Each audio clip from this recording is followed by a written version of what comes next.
কোরবানির ঈদে প্রত্যেকটা মানুষেরই উচিত একটু সচেতন থাকা।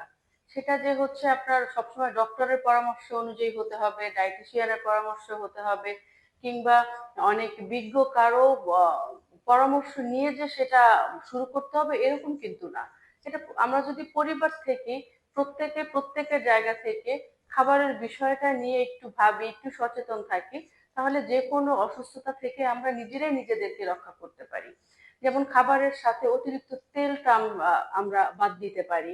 বাটিতে যখন খাবারটা আসে সেখানে যদি এক্সট্রা তেল সাইডে থাকে সেটাকে বাদ দিয়ে যদি আমরা খাবারটা নিজের মতো করে নিয়ে খাই, প্রতিদিন খেয়াল করে যে আজকে খাবারের সাথে আমার ফাইবার দরকার, প্রতিদিন দুপুরে খাবারের সাথে যদি আমরা একটু শাক রাখতে পারি, ডিনার বা ব্রেকফাস্টে খাবারের সাথে হালকা করে একটু সালাদ, শশার স্লাইস রাখতে পারি। খুব বেশি কিছু হলে অনেক সময় গ্যাসের প্রবলেম হয়, সেটা যদি আমরা খেয়াল করে নিজের মতো করে যে যেইভাবে লাইফ স্টাইলে অভ্যস্ত সেইভাবে থেকেই যদি আমরা একটু সচেতন থাকি, তাহলে কোনো ধরনের বা এখন যেরকম ফ্যাটি লিভারের যে একটা চলে আসছে, যে প্রত্যেকটা মানুষই ফ্যাটি লিভার স্টেজ 1 স্টেজ 2 তে আক্রান্ত হয়ে যাচ্ছে কোনো কারণ ছাড়াই। এতে যে অনেক বেশি ওবেস তারাই যে ফ্যাটি লিভার আক্রান্ত হচ্ছে তা কিন্তু না। অনেক থিন মানুষও কিন্তু কোলেস্টেরল, ফ্যাটি লিভার এগুলি নিয়ে আমাদের কাছে আসতেছে। সেটা কেন? কারণ হচ্ছে আমরা যেইটুকুই খাচ্ছি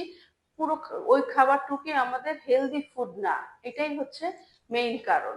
এটা হতে পারে আমরা ভাজা পোড়া বেশি খাচ্ছি, সেটাকে আমরা যদি বাদ দিই, ভাজা পোড়া খেলেও সেটা আমরা যদি টিস্যু দিয়ে এক্সট্রা তেলটা একটু সরিয়ে নিয়ে আমরা খাই, সেটাও আমাদের জন্য অনেকটা বেটার হয়ে যাচ্ছে।